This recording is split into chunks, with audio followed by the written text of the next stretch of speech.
Good evening, everyone. We'll call this meeting to order. Let's all stand for the Pledge of Allegiance, please. Pledge allegiance to the flag of the United States of America and to the republic for which it stands, one nation, under God, indivisible, with liberty and justice for all. Thank you. Sarah, if you would do the roll call, please. Mercedes Evans. Here. Thomas Fink. Here. Michelle Forbes. Here. Jennifer Hoover. Here. Tim Jackson. Here. Luisa Lasova. Here. Emily Smith. Here. Josiah Garber. Here.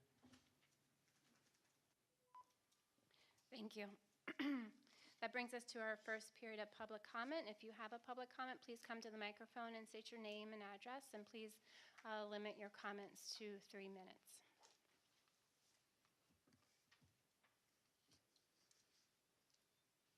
Hearing none. If you think of anything, you'll have 2 more tries. Okay. That brings us to our manager's report, please, Sarah. Good evening. I'm sorry. That's okay. Did you want to do your Yes, presentation? thank you. I missed my own announcements. The most important of which is council will be meeting in executive session tonight following our regular meeting, and we'll be discussing personnel issues as well as pending litigation.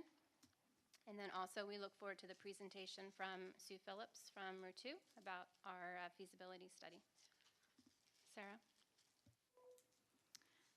Okay, I wanted to tell you a little bit about our workplace safety training. We're continuing to develop our workplace safety committee in hopes of getting certified by the state in October.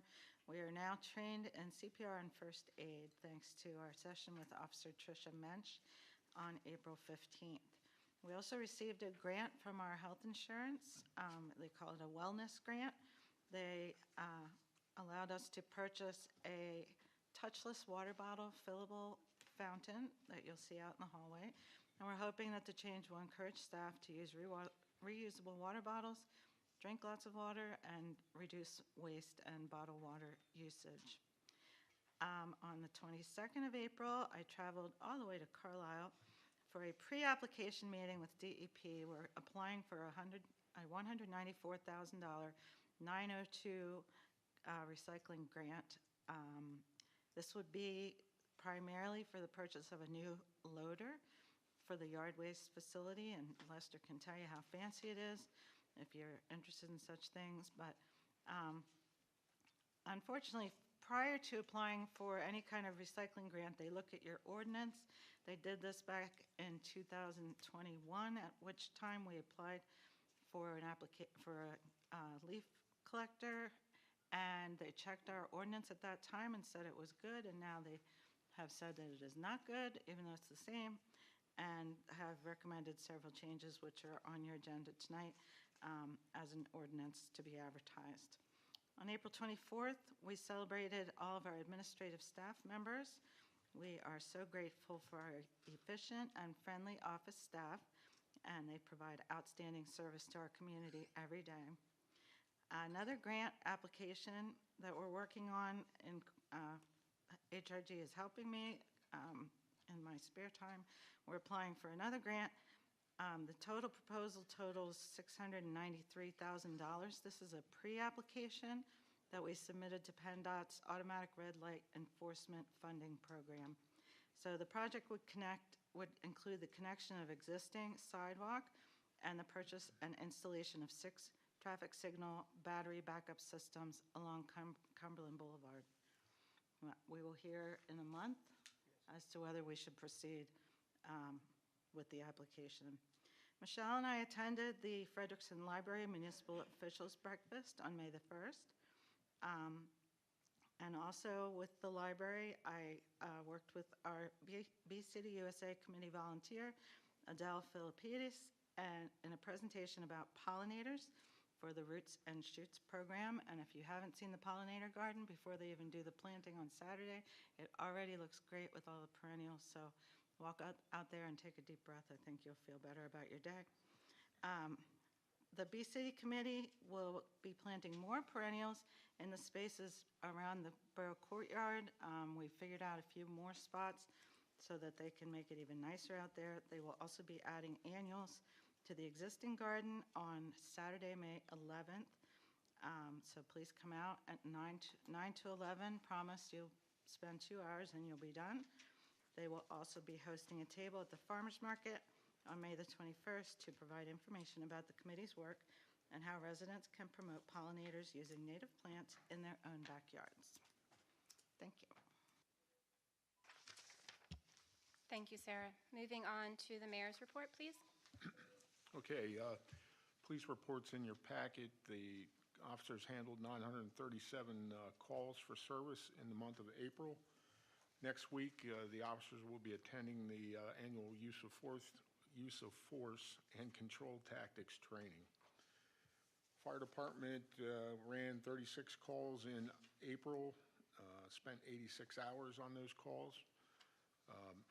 We just completed our annual hose testing, and we're in the middle of 6 weeks of ladder truck training. And most importantly, this coming Saturday is our first of 4 chicken barbecues, 11 a.m. It's a report. Thank you, Mayor. That brings us, excuse me, that brings us to the engineer's report. Mike? Thank you. A few updates to provide this month. First of all, the Seaver Park Pump Station project is this close to completion.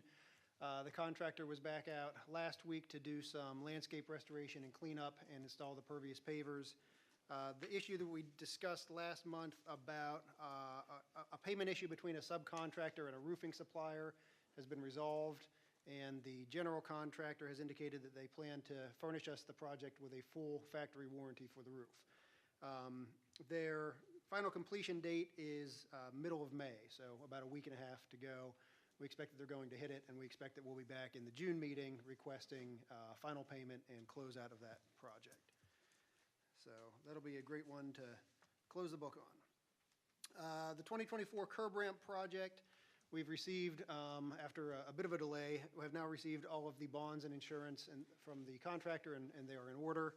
I asked Ms. Hoover to sign the agreements at the meeting on yesterday. So we have sent that now to the contractor and are scheduling the pre-construction meeting. Should occur next week, and then we'll get them under construction. Similarly, the paving project has, we've also received the bonds and insurance from that contractor, and just a moment ago, we signed that agreement, so we'll get in touch with that contractor, schedule their pre-construction meeting. As kind of a reminder, the way that those two projects are intended to work this summer, the curb ramp project goes first and has a completion date of about mid-July, and then the paving project picks up and runs for the second half of the summer. And we're doing that because, at least in some areas, they overlap, and we don't want both contractors getting in each other's way. So it'll be curb ramps first, paving second. The streetscape project, phase 1 is nearing completion, and we expect to start phase 2 either late this week or early next week. So far, it's proceeding pretty well.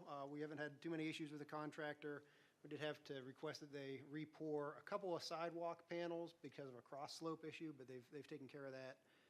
We have a couple action items this evening related to the streetscape. The first one is the contractor has submitted their first application for payment in the amount of $147,953.49.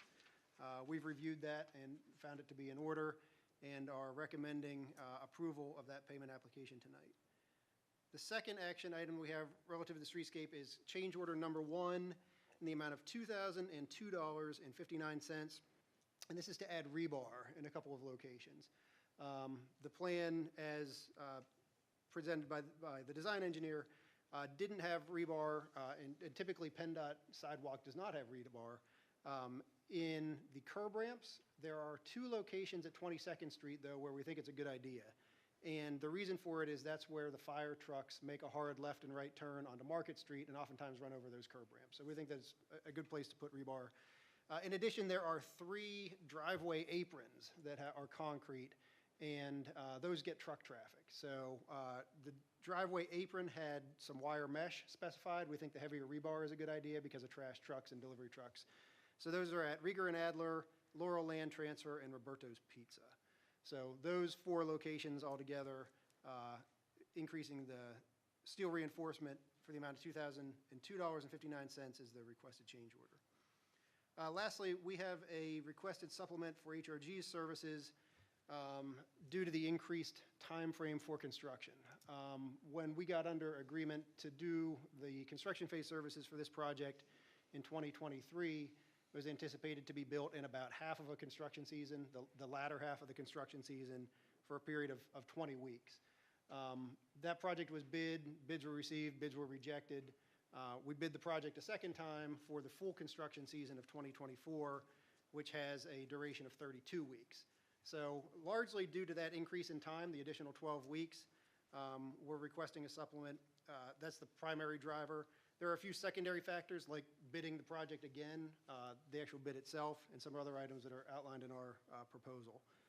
The amount of that request is $113,000, and the proposal is attached to our report. Thank you, Mike. And if we have any questions, I just suggest that we save them until the Public Works Okay. portion of the agenda. I have one more item, if I could, which is the Seaver Park Stream Trail and Kayak Launch Project. The agreement is signed there. The contractor has furnished all of their bonds and insurance. We have uploaded those to the DCNR portal, and as of today are awaiting final approval from DCNR so that the contractor can start construction. We expect that to happen any day. So as soon as we get the go-ahead from DCNR, the contractor is ready to start. They've started to move some equipment into position and put up some orange construction fencing, but have not broken ground and are not permitted to break ground until we get that final approval. But it is imminent. Good. Thank That's you. everything. Thank you. That brings us to our consent agenda. Is there a motion and a second to approve the consent agenda as presented? So moved. Second. Emily moves, Michelle seconds to approve the consent agenda. Any discussion, any opposed? All in favor? Aye. Thank you. The consent agenda passes unanimously as presented. That brings us to our presentation regarding our Camp Hill Bypass Alternative Transportation Detailed Feasibility Analysis. Thank you, Sue. Great. There's not a lot of room up here. So we just completed our very long name of our report, and we have shortcut the name, thanks to Sarah, to the Gateway to Camp Hill, a bypass transformed. I'm going to do just a quick overview of what we did and what the project was about, and then leave you with copies to review tonight after the presentation. So for a little background, what this study looked at was pedestrian travel along what we're going to call Cumberland Boulevard, because this particular section of roadway has a number of different names. If you could go to the first page that says project background. So we've highlighted the corridor here. And one of the issues that we found is Camp Hill is a very walkable community. It's very compact. It's very easy to get around, except for this lovely boulevard that bisects or separates sections of the borough from everything else. So our goal was to take all of the previous planning studies that have been done, pull them all together, call through them, look for projects, sort them out, and then come up with a list of projects that you can then move forward into funding, engineering, and implementation. So the purpose of this, that's the background of where we are with the study. If you want to go to the next page for our purpose. So what we're looking for, what you have in Cumberland Boulevard is a huge residential street. It's not a typical 4-lane highway with a left turn down the middle, because it's not surrounded by commercial development. It's not surrounded by offices. It's this giant roadway that is really a residential street. Speed limit is 35 miles an hour. Not that anybody goes 35 miles an hour, but the speed limit is 35 miles an hour. So what we would like to do is try to return as much of that residential feel or residential title to that roadway as possible. We're going to move into the next page. So we did pulling some site information together, looked into the roadway. We give a quick description. We did a bunch of site visits. We did a survey of the entire corridor to look for and identify obstructions to what we were going to do moving forward. We pulled right-of-way. We looked for bus information. One more page. We had a public meeting process where we had people come in, sit at a station. We broke the corridor into 6 pieces. We had them stand or talk to a representative and tell us what their issues were with the corridor and what ideas did they have, and collect all that information. We pulled national wetlands information, which there were none that came up, but it doesn't mean that we aren't going to find a puddle when we go to do engineering, but there was no wetlands on the site. And we looked at ADA accessibility along the corridor. One more. And one of the studies did a safety study. So what we did was, since it was a little dated, we went to the past 5 years and we pulled crash data. And what we're looking for is trends to see if there's anything that could be corrected by a change in the highway configuration. So we looked at the past 5 years, 2018 to 2022, which is what's currently available from PennDOT. These are reportable crashes. That means the car is towed from the site, there's some sort of injury, a policeman was there. It doesn't mean 2 people run into each other, you exchange insurance information, nobody ever hears from you. Those don't get reported to PennDOT. What we found was there wasn't any trend. Usually PennDOT's looking for 5 crashes or more in a single year at a location. We didn't find those. We had heard some anecdotal information about fatalities, so we dug a little bit deeper. And what I did find was there were 3 fatal crashes along the corridor, 1 in 2014, 2 in 2016. All 3 involved drunk drivers. 1 involved what they call non-motorized vehicle, which is probably a pedestrian. That particular crash happened right in the location of the underpass. So somebody was crossing over the underpass and was hit by a drunk driver. So there is limited information available from the PennDOT crash site, but it does tell us what the causation was, what time of day it was. So we can see, is lighting an issue? Is there unsafe turning because there's no sight distance? So we do look at those things. And PennDOT asks us when we pull the data not to provide detailed information for the public because we sign a privacy notice when we pull it, but we do use that information when we're going through and doing evaluations. So the previous planning efforts are the Camp Hill Capitol Corridor Safety Study, which looked at crash data among a lot of other things. And that study looked at a much larger area, but there were 3 particular segments that covered this corridor, and we pulled those recommendations out in detail, and they're described in the study, and you can flip through them. And we read through them and we evaluated them. We also looked at, one more page, the walk and bike study, which had some very lovely suggestions on what to do. And then the HATS study is being done right now. We looked at some of the previous HATS information, but the report that they're working on was not available before this report was completed. So the next section we looked at, the Eisenhower project was the current project that was just completed. And we took areas where that project was completed and tried to connect the dots and make that project integrated into this project. So now we have our proposed projects. We broke them into 7 areas. The first and the last cover larger sections of the corridor, and I'll go through them really quickly. Let's go to the first page. So Project A is what we're calling a gateway and streetscape project. And unlike the streetscape projects that are going on Market Street, this isn't about putting in trees and benches and wayfinding. It's really about speed reduction. It's about taking all of the things that we have at your disposal, doing an engineering study, and finding out how to get that traffic to 35 miles an hour. We're not asking PennDOT to reduce the speed. We're asking them to maintain 35 miles an hour. So we pulled everything that we could find from other studies and put them in here. These are suggestions that they had for the other studies. There are 3 signals within the corridor that are interconnected. The signal at Market Street has an all-way pedestrian stop. And one of the things that can control speed is to look at those signals, look at the timing, and they're timed for a certain speed. So if they're interconnected, and there's large distances between Brentwater and Market, but Brentwater and Country Club are close together, and they can be timed for a certain speed. They can be made so that if you're going 35 miles an hour, you get the green as you travel along the roadway. Market Street has a similar system. So what we would be asking for this particular project is to do an engineering study, including speed studies, look at the traffic signals, and look at anything in the toolbox to slow traffic.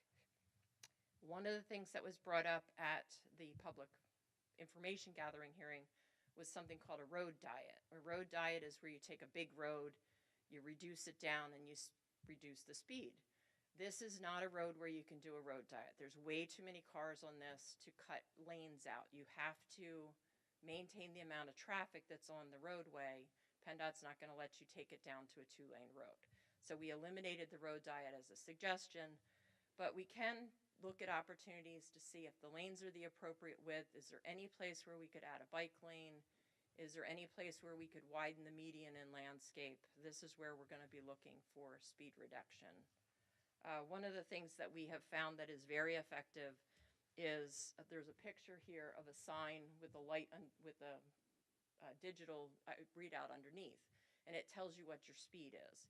There's one that now has a blue and a red flashing light, and I can tell you, even at night, if someone ahead of you trips that and you see that blue and red flashing light, people assume that there's a policeman ahead, and everybody slows down. So they're very effective. And so we would be looking for places to install some sort of speed reduction. It won't be a speed hump. It won't be a traffic table. It'll be something that's appropriate for the roadway. Let's go on to Project B. So then the rest of the sections are broken into very doable pieces. This is the area between Market Street and Lincoln-Logan intersection. And what we identified is that nobody really wants to walk on the boulevard.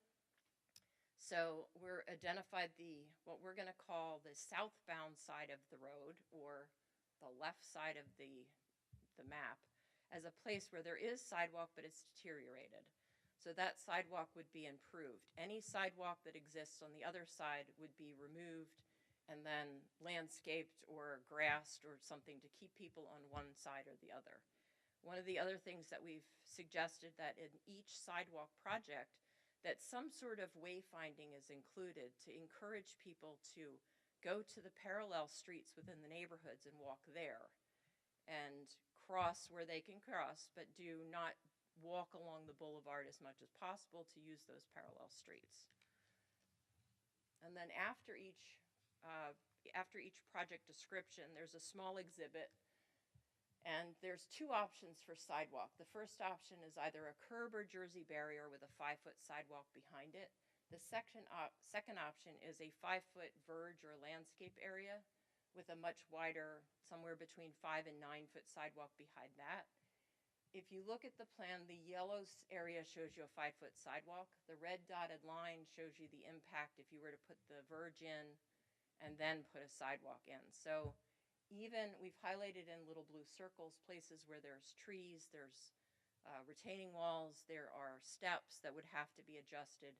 So every project is going to have, just like Eisenhower did, some communication with property owners along the corridor in order to get these to work. So we've given two options, and this project would have to be engineered to determine which makes the most sense for each section and which one can be financed and move forward. And I want to go forward to Project C.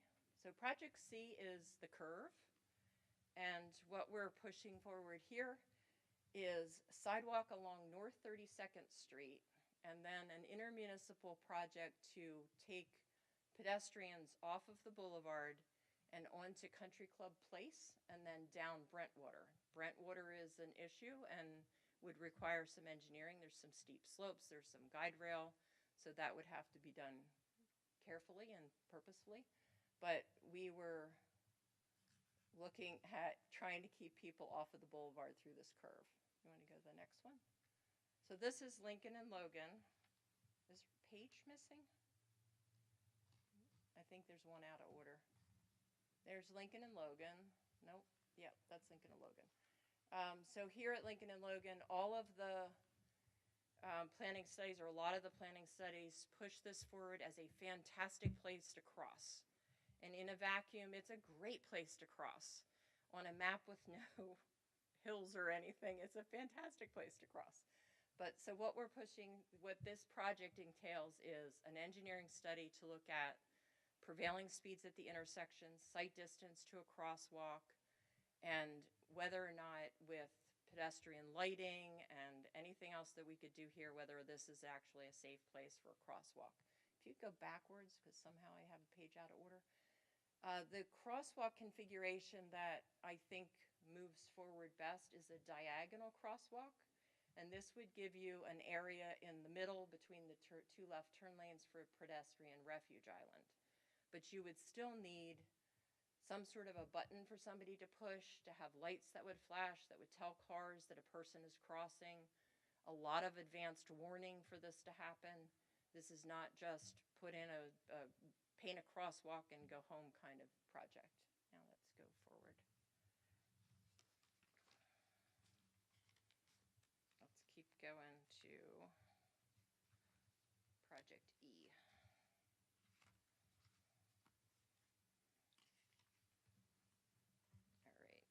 Project E is an intersection evaluation at Brentwater Road. And this is one of the widest sections of pavement. So it would be an intersection study looking at the signal, trying to make sure that the traffic volumes there fit in the queue lengths that are there, that the lanes are long enough, that they're not too wide, that you've provided the right configuration for the intersection.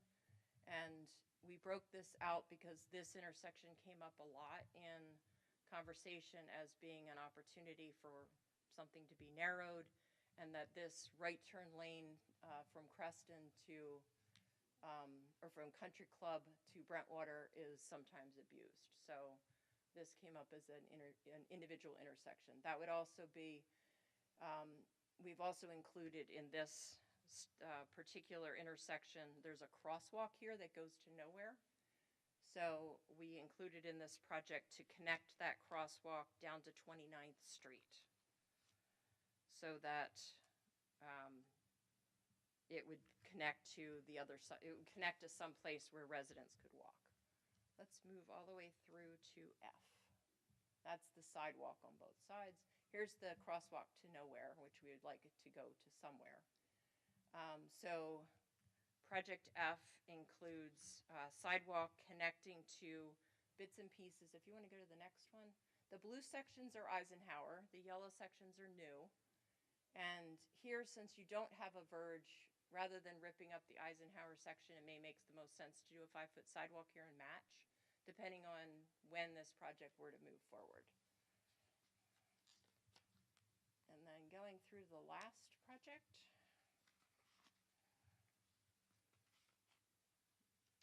Project G is a wayfinding project. Oh, this is, so Project G is a wayfinding project. So this is the section between the two underpasses. And what we found is that the underpasses are fantastic. They were upgraded as part of the last project that was done, but a lot of people aren't using them. So a wayfinding project would be to provide pedestrian level signage within the neighborhoods to get people to the underpass. And it would start with a study where you would be surveying people, talking about where do they use, like how often do they go to the Seabrook Park? Would they go there more often if there was a safer way to get there? How do they get to the elementary school? Look at walking within the area and find out why people aren't using the underpass. And then place these pedestrian level signs not on Cumberland Boulevard, but within the neighborhoods to say the entrance to the underpass is this way. If you want to go to the park, go this way. So that's what the wayfinding project is. So it may be accompanied by a no pedestrian sign someplace on the boulevard, but it's not going to be signage that cars will see as they drive up and down the boulevard. And then you want to go to the last. So we have provided some very high level cost estimates in order for the borough to be able to pursue funding. And they're very large ranges, because if you're looking at a 5-foot sidewalk behind a curb or a Jersey barrier, that's a way different project than a 5-foot landscape verge with a 7-foot sidewalk. They are all going to be PennDOT projects, so you're going to have to do the whole PennDOT process. You have to go through pre-engineering, so we have included a lot more in the engineering and the construction budget than if it was something that you would be able to do on your own. You're going to be seeking PennDOT funding, federal funding, and that adds a lot to a project. So we're trying to give you realistic estimates of where you are as far as the ballpark goes for costs. So that is, in a very quick nutshell, a very long project. Thank you, Sue. As Sue said, we will receive the report for our review. The Public Works Committee did discuss it in detail yesterday and did provide feedback to Sue, which she incorporated into the report. And we would appreciate council members reviewing it and providing additional feedback to the Public Works Committee for its consideration at its next meeting. And then eventually we will have the final report before us for adoption in a few months. Okay. Could you briefly explain the Brentwater crosswalk to nowhere, what you would do with that? Because it goes onto some grass, and then there's a fence, which is the back of someone's yard. Similar to some of the portions of the Eisenhower project, that fence would have to be relocated in order to make space for a sidewalk on that side. And then that sidewalk would weave its way Yeah. along the parkway to 29th. Yes. Yeah. And if for some reason, when you did the engineering study for that section, if they were to decide that perhaps that section of sidewalk is not economically feasible, you could always take the crosswalk out. But we didn't want to take a usable crosswalk out. It was better to just make a connection. So we've made a connection. Is there a button people can push at that crosswalk? Yeah. Is there? Okay, but Yeah, and you I've can go never over seen there it and used. stand on that pad and Yeah. do a little dance and walk back again. There are people that walk over there. When we did our site visits, there are places on the inside of the curve where you can see the grass is worn. People are obviously walking there. They need some place to walk. Thank you, Sue. We appreciate the grant funding that made that analysis study possible. So thanks to the Harrisburg Area Transportation Study.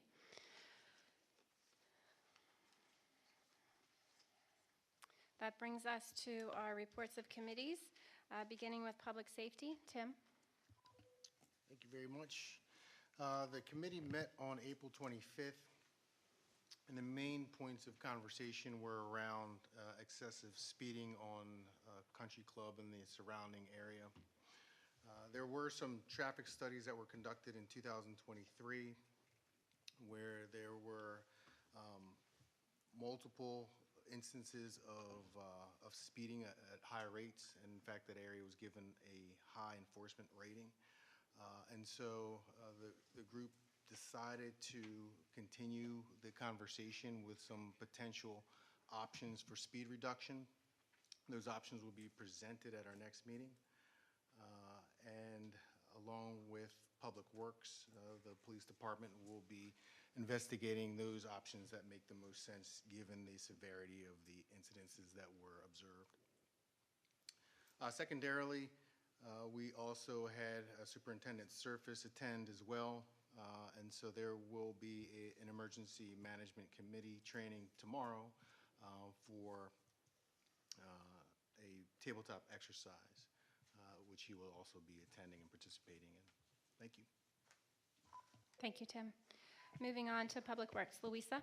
Okay, Public Works Committee met yesterday, and Sue gave a lengthy presentation about the project. And as Jennifer mentioned, please address any comments to me for the Public Works Committee. Then just a reminder, Stormfest is on July 24th. You should all have that in your calendars. And there will be a shredding event on June 4th at Trinity Church in the parking lot, right concurrently with the farmers market. So I hope you all come to shred your papers and visit the farmers market at the same time. Then engineering, the Eisenhower walkway is complete or near complete, and I just wanted to thank Bonnie and Sherry, who are in the audience, for advocating for that for many, many years. We have 3 action items that are all related to the Market Street streetscape.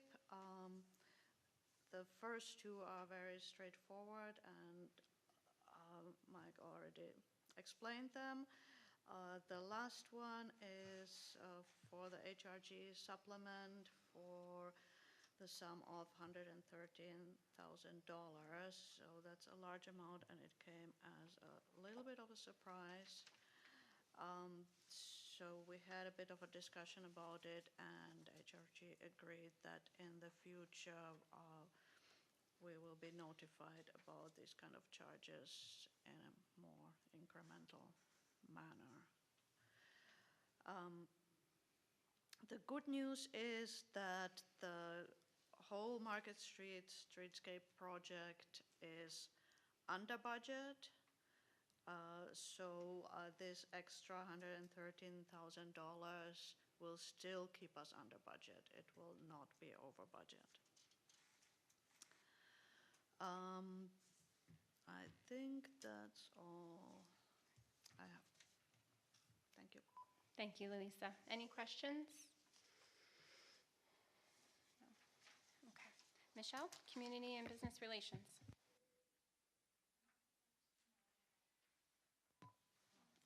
Sorry. Okay, at our last meeting, several of the members of the DCHA attended to give us feedback on our proposed Sustainable Storefront Initiative. The Sustainable Storefront Program is a voluntary program geared towards supporting the borough's climate action plan goals as we become a more sustainable community. The other thing we're working on is the wayfinding signs to go along Market Street, because when the street lights were eliminated, that eliminated where we were putting them, but otherwise that's kind of what we're working on. That and a volunteer fair, which we're going to try and hold in the fall. But I'd just like to remind people to support the businesses, because even though they're in the work zone, they're still open, and they'd appreciate your business. Our next meeting is Tuesday, May 21st at 4. That's everything. Thank you, Michelle. Parks and Recreation. Emily? Thanks. The committee met on April 23rd. We'll have 2 action items on the agenda tonight. One is to approve the pool pass donation for the library for the Summer Reading Prize. Council regularly approves this, and the committee recommends it for approval. The second is to approve the use of borough streets for the Earl Besh Trick or Trot 5K on the same course as last year. The committee also recommends approval for that. From the Recreation Director's report, I have lots of things to go over. Thankfully, all summer jobs have been staffed. But we are still accepting applications. So if you know anyone that wants to apply, they can apply on our website. Also, a reminder that stadium passes need to be renewed before October 1st. There is no cost for this unless you've lost your pass, and then there's a $5 fee. You can email, call, or come into the borough office with your name and the number off your pass to renew it. Camp registrations are ongoing for most camps. You can register on the borough website. The 25th Annual Kite Festival is May 19th from 1 to 4 p.m. There will be a homemade kite contest. Next Tier Bank is the sponsor for this event. All the details are available on the borough website. Community Learn to Swim lessons have been scheduled now that we are fully staffed. This is for both pool members and non-members. For pool members, registration for the first session begins on May 13th. That's next week. and May 14th for non-members. That session runs from June 17th to June 27th. Registration for the second session begins June 24th for members and 25th for non-members, and that session runs from July 15th to July 25th. The pool will open May 25th through Memorial Day, and then will close for the last week of school. The pool will reopen on June 1st for the rest of the summer. On June 1st, the pool won't open until 1 p.m. because of high school graduation. Memberships are available on the borough website. And finally, there's like everything this month. Finally, Memorial Day events are on May 27th and will start at 9:30 a.m. with the parade. The ceremony will begin at 11 a.m. If anyone would like to volunteer to help out, please contact Audrey, as we need volunteers. That concludes my report. Thank you, Emily. That brings us to planning and zoning. Tom? Yes, you'll note in your packet the monthly code enforcement report. In April, Colton issued 60 permits and responded to 199 calls and complaints. The Planning and Zoning Committee met April 19th. We reviewed the rental property ordinance and discussed it at length, in particular looking at public comments that we had received. And I would recommend, if anyone would like to know about what those concerns were, to look at the minutes from that meeting. The committee's recommendation tonight is to adopt the ordinance. Once the ordinance is adopted, the committee will work with our staff to develop a step-by-step implementation plan and the fee schedule for the rental inspection program. I have a couple comments. We tabled the vote on this last time because of a large number of comments that I received. I spent 45 minutes at least on the phone. We got some lengthy emails. And because I'm new at this, I was not privy to the prior discussions. This whole business started in, I think, June 2023. So we took, on the April 19th meeting, I outlined all the concerns, and we systematically went through those, and to our satisfaction, settled all of those issues that were raised. I also sat down with the old code and the new code, and the only real difference is the scheduling. Both codes use the well-accepted International Property Maintenance Code to set the standards. The new ordinance was developed after reviewing other rental ordinances in other municipalities, and a model ordinance recommended by the Greater Harrisburg Association of Realtors also was looked at. The scheduled rental inspection system is something that a lot of municipalities use, and after review, we didn't think it was intrusive because we're trying to protect the community. We're trying to protect renters and even people who rent properties to have a good standard. Additional fees for the inspections have not yet been determined, but the additional fees will be averaged over 5 years, and the schedule of inspection is once every 5 years, a very, very modest routine. Some municipalities do 3-year inspections, but we don't think that fee that will be charged will be excessive or prohibitive to people who are renting.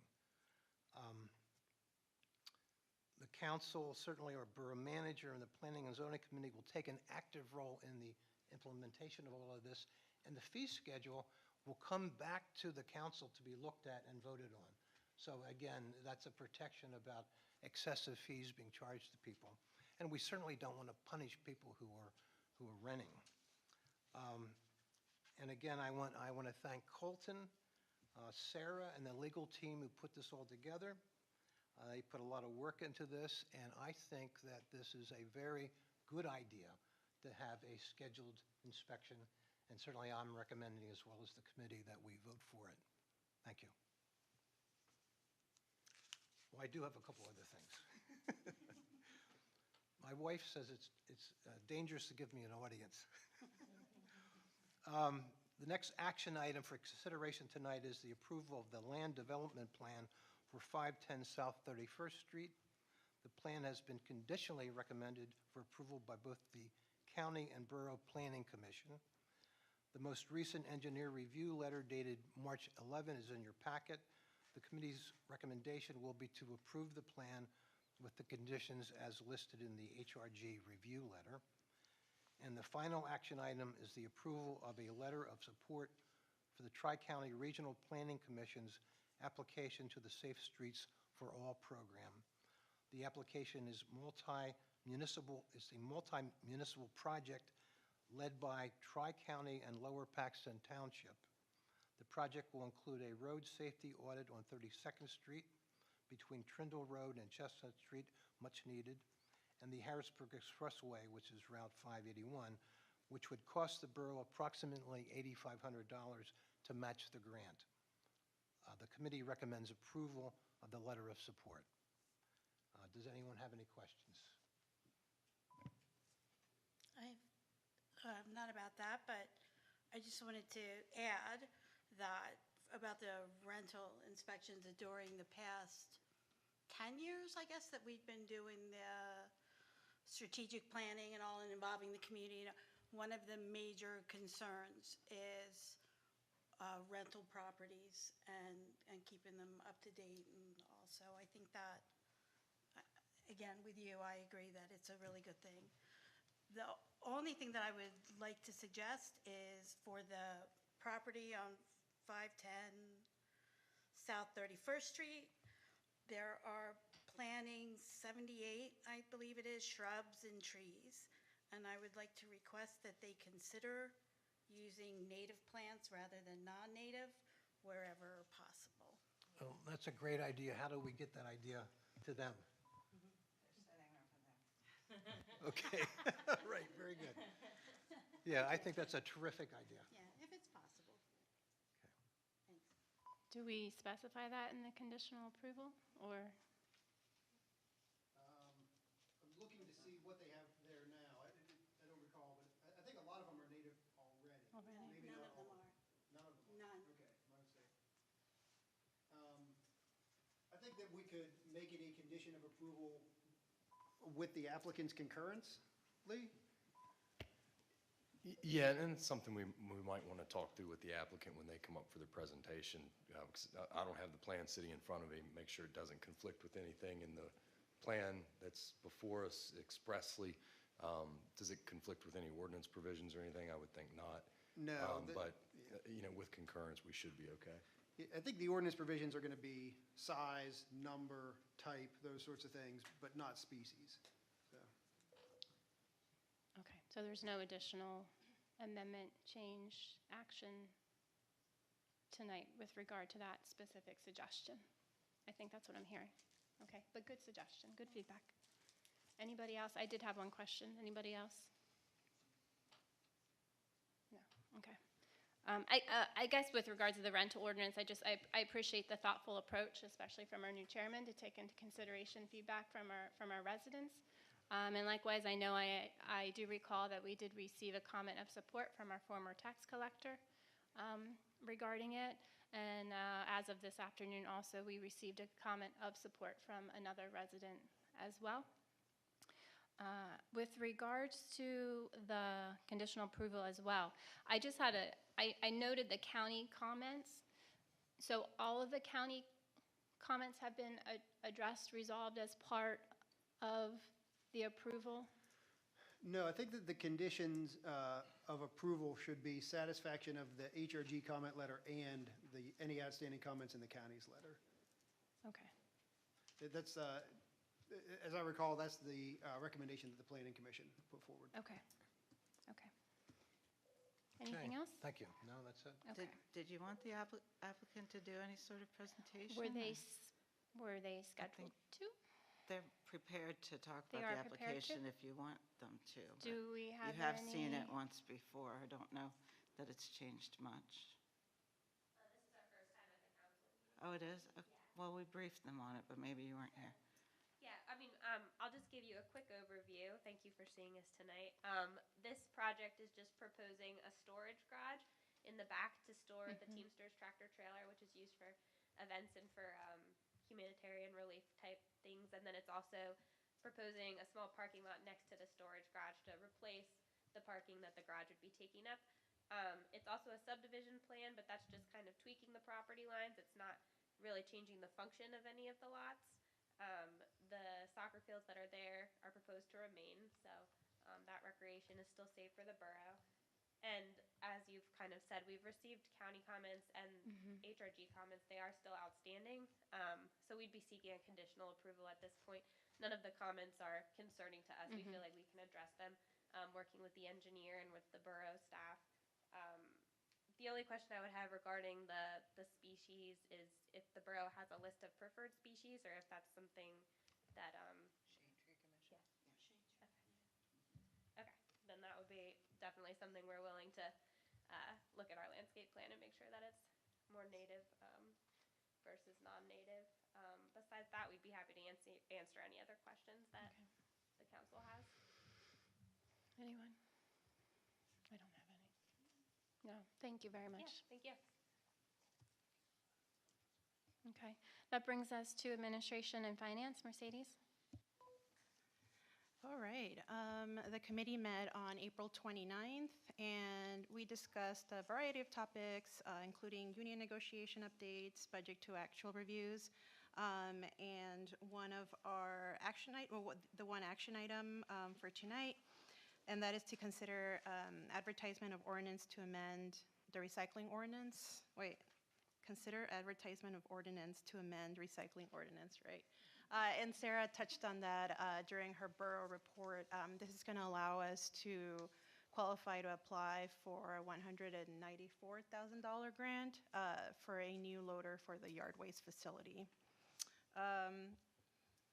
Good news, the 75% of our tax revenue has been collected already, so the finance director included the general transfer.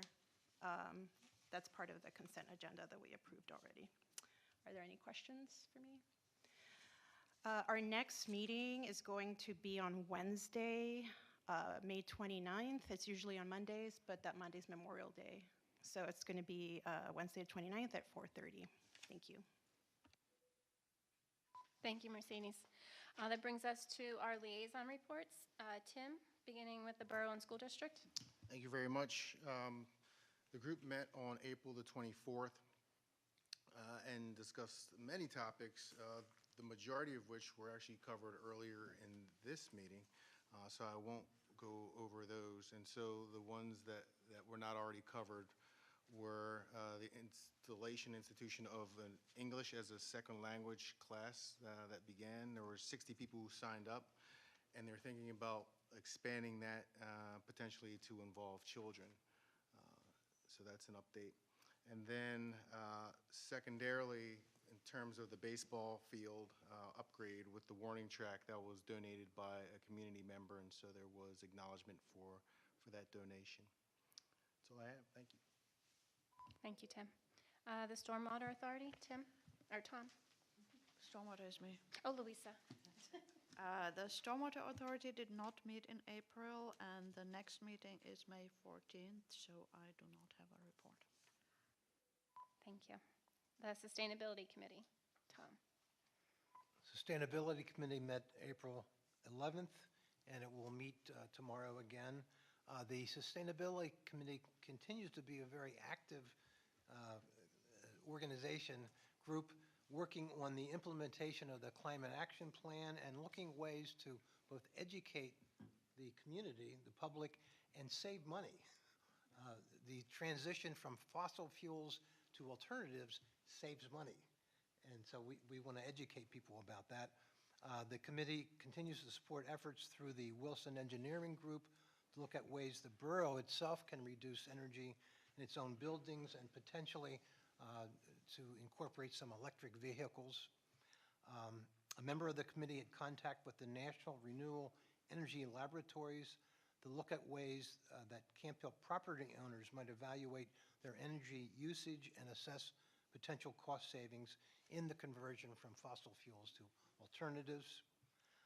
Dialogue is continuing with the Community Choice Aggregation Initiative, and efforts for the borough to support these efforts.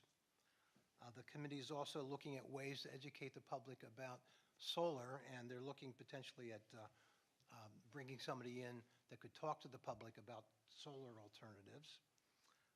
They're also looking at ways that there could be incentives to people to convert to heat pumps, for example, or to incorporate solar.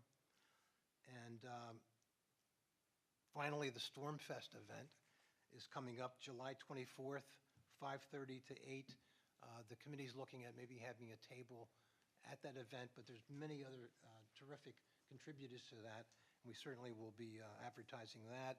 And the shredding event has already been mentioned, but we certainly want to push that. I got a box in my basement already to go, and that's, just to repeat it, June 4th, 3 to 6 at the Trinity Lutheran parking lot close to the farmer's market. That's my report. Thank you. Thank you, Tom. Downtown Camp Hill Association. Emily? The Plein Air Art Walk is Saturday, May 18th from 10 a.m. to 3 p.m.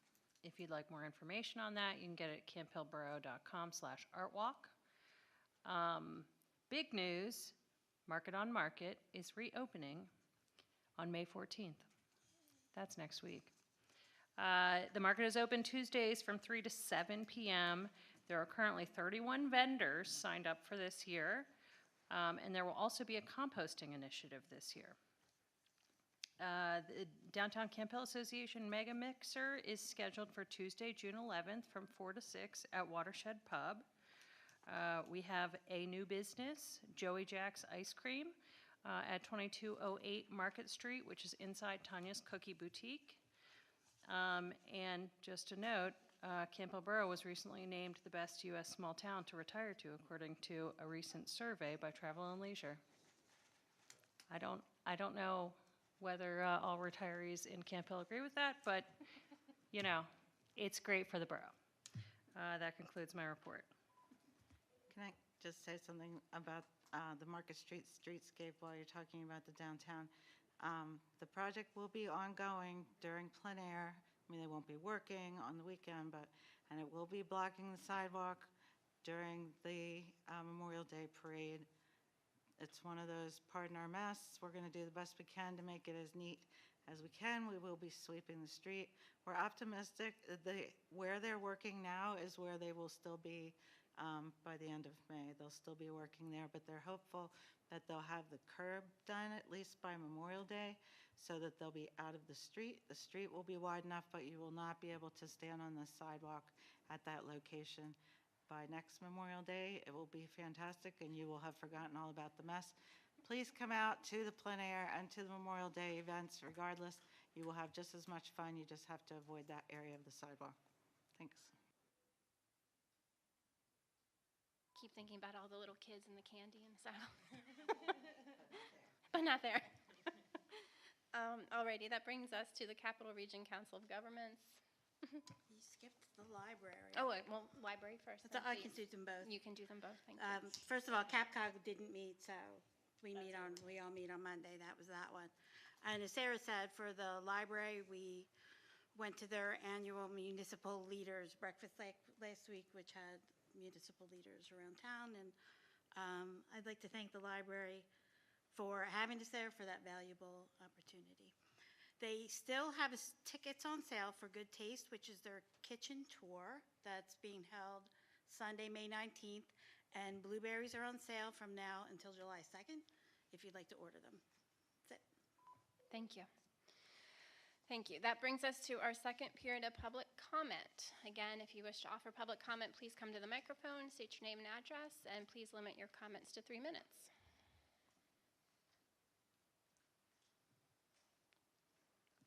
Hi, Diane Kniper, 2626 Lincoln Street.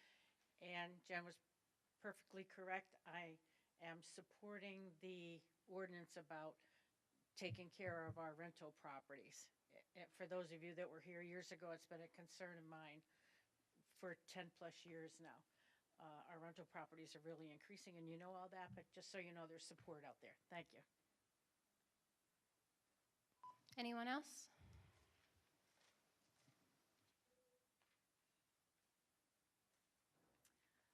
Bonnie Bentz, 3015 Columbia Avenue. I am all for the native trees and plants suggestion. My only caveat would be if there are not natives, and I'm not sure what you have suggested there for planting. There are residential homes right behind there, and I know there's, you know, the buffer that you're trying to create for those residential homes. I don't know where our arborvitae, or if you've even suggested those, where you have green during the winter, perhaps. But if it's necessary to have an evergreen that isn't native, I think that's still important for the residential properties. Only thought. Thanks, Bonnie. Anyone else? Okay, that brings us to our action items this evening, beginning with 12A. Is there a motion and a second to approve change order number 1 in the amount of $2,002.59 for the Market Street Streetscape project for additional costs of various driveway aprons? So moved. Lisa moves, Emily seconds to approve change order number 1. Any discussion? Any opposed? All in favor? Aye. Motion passes unanimously. 12B, is there a motion and a second to approve application number 1 for the Market Street Streetscape project to York Excavating Company in the amount of $147,953.49? So moved. Louisa moves. Second. Mercedes seconds. Any discussion? All in favor? Aye. Any opposed? The motion to approve payment application number 1 passes unanimously. 12C, is there a motion to approve HRG supplement number 1 to increase the estimated construction phase services fee for the Market Street Streetscape project by $113,000? So moved. Louisa moves. Is there a second? Second. Tom seconds. Any discussion? All in favor, say aye. Aye. Any opposed? The motion to approve the supplement passes unanimously. Moving on to 12D, is there a motion and a second to approve the request for a resident rate family pool pass for the Frederickson Library Reading Program? So moved. Second. Emily moves, Michelle seconds. Any discussion? All in favor say aye. Aye. Any opposed? The motion to approve the request for the pool pass passes unanimously. 12E, is there a motion and a second to approve the request for the use of borough streets for the Lion Foundation's Earl Besh Fund Trick or Trot 5K? So moved. Second. Emily moves, Mercedes seconds. Any discussion? All in favor say aye. Aye. Any opposed? The motion to approve the request passes unanimously. 12F, is there a motion to adopt ordinance number 2024-04 to create a rental inspection program? So moved. Second. Tom moves, Michelle seconds. Any discussion? Yeah, I have a question and a comment. The question is, do we have an understanding about the estimate of the amount of time it would take the codes enforcement officer to inspect the properties at this point? We discussed it at the last meeting because we discussed a lot of things in depth. So Colton did the math on how many rental properties there are, divided it over 5 years, and it came out to be approximately 14 per month, which is like 3 per week. And his thought is that it's less than an hour. I'm pretty sure, like, not, Per it's inspection. per inspection, yeah. Okay. So 3 units per week over the course of 5 years covers all of them, if that makes sense. And so when we consider this ordinance, we are confident that there's 3 hours additional of labor available? Colton's very confident. He's been doing rental inspections in other municipalities for years before coming here to Camp Hill. Another point to be made, I think those are legitimate questions, is that we'll get a chance over the next year, once this is implemented, to find out if he has the time. And I think we'll all be watching, and Sarah, as supervisor, will be looking at that. And I think it's good for that question to be on the table, but I think it's okay to proceed, in my opinion. And I also think that in the last couple of years, when we've been in the budget process, we've discussed whether we need a part-time code enforcement officer in addition to Colton. With the prior code officer, there was 2 part-time people that were employed by the borough at the same time as the code enforcement officer. So I think we have been considering budgeting it for years now. So if we need it, we need it. But it's not out of the realm of what had already been done here, if that makes sense. And then the comment, in considering the ordinance, which I do support in principle, I am a bit challenged by the fact that we are not discussing the proposed future fee change. I think it's fair for folks who are impacted, the investors who may be impacted by an increase, don't have that opportunity at this point to weigh in on with their opinion. Thank you.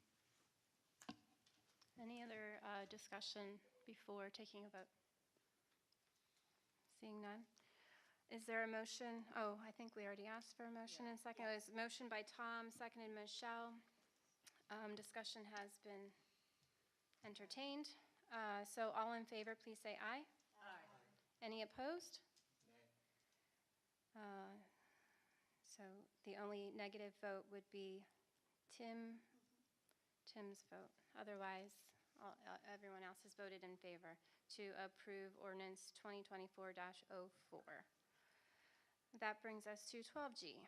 Is there a motion and a second to approve the land development plan for 510 South 31st Street with the conditions as listed in the HRG review letter dated March 11th, 2024? Mercedes moves. Louisa seconds. Any discussion? All in, yep. Sorry. Should that motion also include addressing the comments in the county review letter as well? Yes, I would recommend revising the motion to include that and also the native species. Okay, so let's make a friendly change. Is there, do we need a new, Yep, okay. So let's try this. Let's see. Approve the land development plan for 510 South 31st Street with the conditions as listed in the HRV review letter dated March 11th, 2024, as well as the conditions presented by the county, as well as the conditions regarding native plants where possible. Okay. Mercedes still supports the motion as amended? Yes. Okay, and Louisa supports the motion as amended? Okay. Any discussion? All in favor, say aye. Aye. Any opposed? The motion as amended passes unanimously. That brings us to our last motion. Oh, sorry, 2 more. Jumping ahead. Is there a motion and a second to authorize the letter of support for the Tri-County Regional Planning Commission's Safe Streets for All federal grant application? So moved. Michelle moves. Louisa seconds to approve the letter of support. Is there any discussion? All in favor say aye. Aye. Any opposed? The motion passes unanimously. Now for our last motion of the evening. Is there a motion and a second to advertise an ordinance amending the recycling ordinance number 2021-10 for consideration on June 12th? Second. Mercedes moves and Emily seconds. Is there any discussion? All in favor say aye. Aye. Any opposed? And the motion to approve the ordinance passes unanimously. That brings us to our final period of public comment. Any takers? No. Okay. Thank you very much. Are there any council members with closing remarks this evening to share? No? Teresa? I would like to thank everybody who has been working on the rental inspection ordinance before Tom and I came on board. I know it was a big undertaking. Lots of work went into that. Thank you for that acknowledgement. And I would just add that I think Tim raised some legitimate issues. I think we have a process in place to take care of them, but I think it's good for them to be out on the table. We don't want an excessive cost to be passed on to rental owners, and yeah, we should know, but we will get a chance to address that in the future. Okay. I just want to echo his comments regarding administrative professional days and acknowledge all of our staff who go above and beyond in their duties and serve our residents well. So, thank you. With nothing else before the committee, we stand adjourned and we'll move into executive session. Thank you.